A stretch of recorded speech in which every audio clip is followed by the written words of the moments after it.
Santo Domingo de Silos, bautizado como Domingo Manso de Zúñiga, nació el año 1000 en el seno de una familia de infanzones sin fortuna, en la localidad riojana de Cañas, que entonces era parte del reino de Pamplona.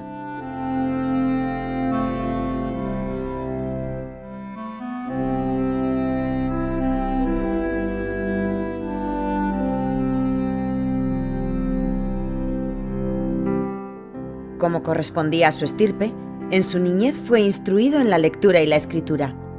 pero sobre los 14 años hubo de dejar el estudio para dedicarse al cuidado del rebaño familiar. 4 años después, queriendo ser presbítero, emprendió su formación, no se sabe bien si en su propio pueblo o en Nájera, ordenándose sacerdote al parecer en Nájera o Calahorra cuando tenía 26 años.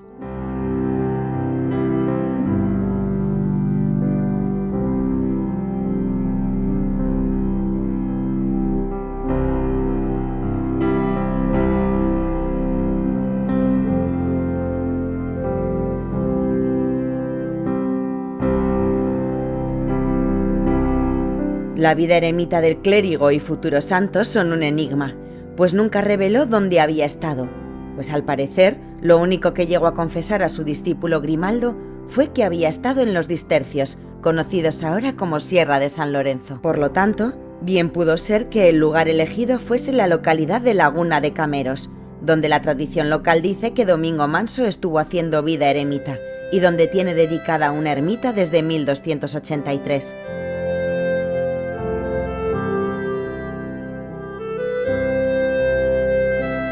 En 1953, en su obra Vida hitótico-crítica del taumatólogo español Santo Domingo de Silos, en lo referente a Falces, Juan del Álamo decía que era factible que de su retiro en la Sierra de San Lorenzo pasara el Ebro camino de Tafalla, deteniéndose en el Arga a su paso por Falces, donde había otros solitarios,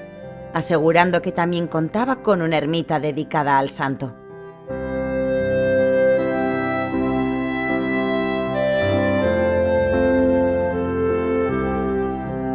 En Falces debió recalar entre el 1028 y el 1030, año en que ingresó en el monasterio real de San Millán de la Cogolla y tomó el hábito benedictino. El año y medio que pasó en Falces pudo pues hacerlo al cobijo de la gruta que había en lo alto de la peña, donde pronto se veneraría al santo y donde posteriormente se construiría la ermita a San Salvador.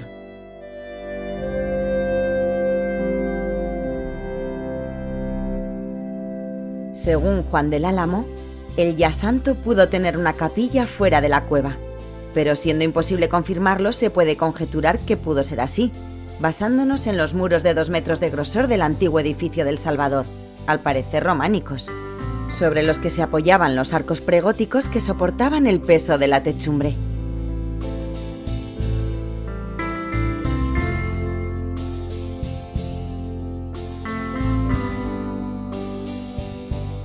De ser así, dichos muros pudieron pertenecer a la capilla citada por Juan del Álamo, pues al ser románicos se hubieran construido entre el siglo XI y la segunda mitad del siglo XII, en que hacia finales del siglo se introdujo el gótico. En este momento bien pudieron ampliar la capilla y elevarla con arcos pregóticos para dedicársela a San Salvador.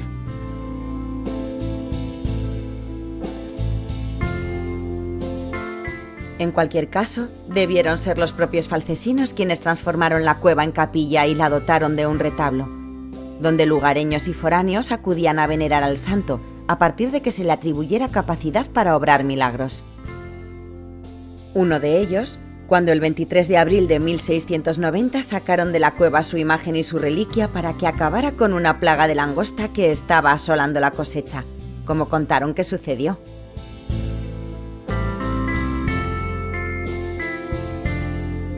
«60 años después, Marcos Ochoa de Olza, capellán de la Hermandad y Cofradía de Santo Domingo de Silos de la villa de Falces, en nombre de los cofrades, pleiteaba contra Ramón de la Plana, porque, según ellos, el retablo de 2 varas y media de ancho y alto, casi 2 metros cuadrados, que le habían encargado para la capilla subterránea del santo, no era de la solidez necesaria para soportar la humedad del oratorio.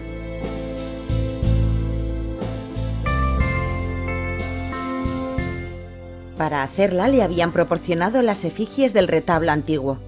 cuya medida era de 2,5 pies de altura, 76,2 centímetros, además de 14 serafines y los ornatos de arquitectura y talla del viejo retablo.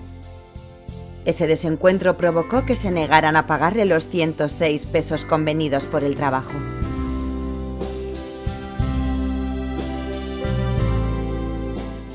Dada la fragilidad de la tabla, los cofrades optaron por colgarlo en la Basílica de San Salvador, de donde, al parecer, nunca regresó a la capilla.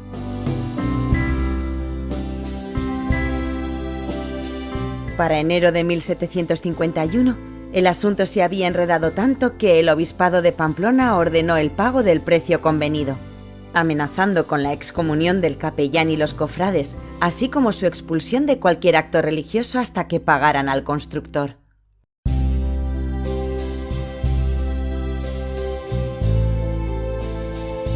Respecto a la cofradía, en el folio 38 del único libro de asientos de la cofradía que conserva la parroquia, una breve nota dice que la cofradía se había fundado en 1690, y en el folio 5 vuelto, fechado el 6 de mayo de 1799, se habla de la cofradía nuevamente fundada, a la que habían dotado de nuevas normas de funcionamiento. La misma fuente nos dice que la fiesta del santo se celebraba el 20 de diciembre.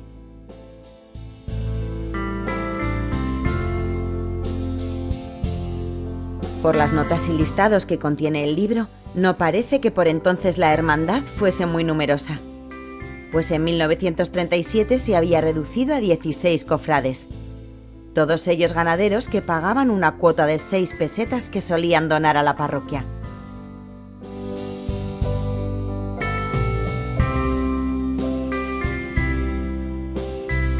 Desde Fray Grimaldo hasta Juan del Álamo, pasando por Gonzalo de Berceo y otros de los muchos biógrafos del santo, ninguno pudo probar su estancia en Laguna de Cameros ni en Falces, debido sin duda al silencio que en esta materia guardó el santo.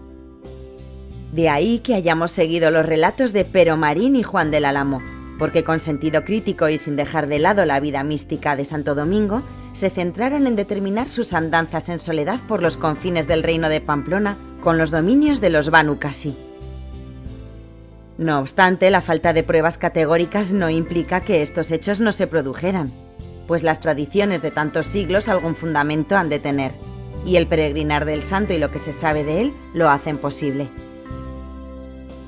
En este contexto, podría decirse que la historia de Santo Domingo y su relación con Falces surgió en las primeras décadas del siglo XI, y que su devoción se mantuvo viva hasta 1980, en que acabó enterrada bajo la nueva ermita del Salvador.